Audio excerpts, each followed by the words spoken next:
The year was 1223. A cold autumn morning broke over the dense forests of Estonia, the land tense with the brutal echoes of war. Amid the frost-covered trees, pagan warriors gathered silently around a smoldering fire, shadows flickering ominously on their faces. At their feet lay the body of a Christian captive, lifeless and bloodied. With ruthless precision, one warrior sliced open the chest of the fallen man, extracting the heart that had just ceased beating.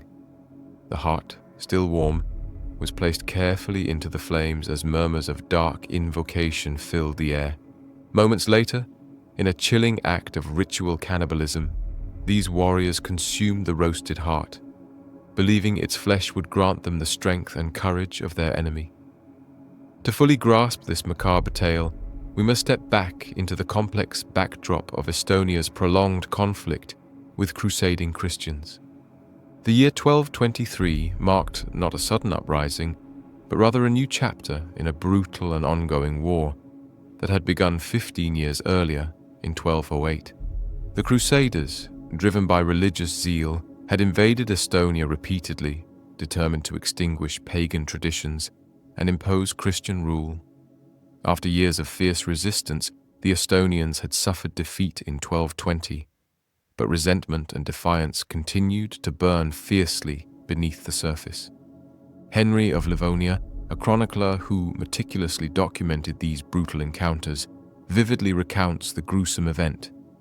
They tore out the heart of one of the Christians whom they had captured, cooked it, and gave it to their own people to eat, saying, "The strength and courage of the Christians is in their hearts.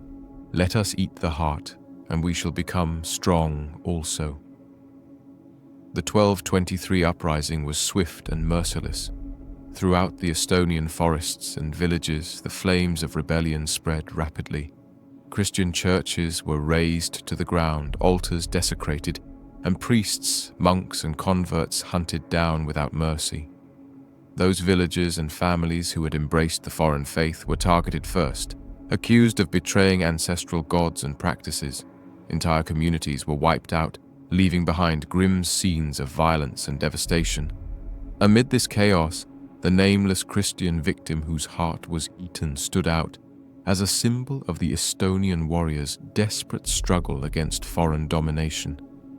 Whether he was a missionary, a minor cleric, or a simple convert, his fate was sealed by his faith and the role he inadvertently played in this bitter conflict.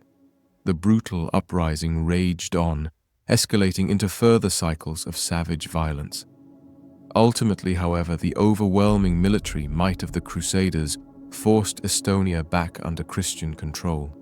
Pagan beliefs and rituals were driven underground, becoming secret practices whispered in shadows. Centuries later, the victim's identity remains lost to time. No grave marks his final resting place, nor is any monument raised in memory of his grim fate. Yet, the disturbing act recorded by Henry of Livonia serves as an enduring reminder of humanity's capacity for violence during periods of fanaticism and war. Beneath civilization's thin veneer lies a darkness we often choose to forget.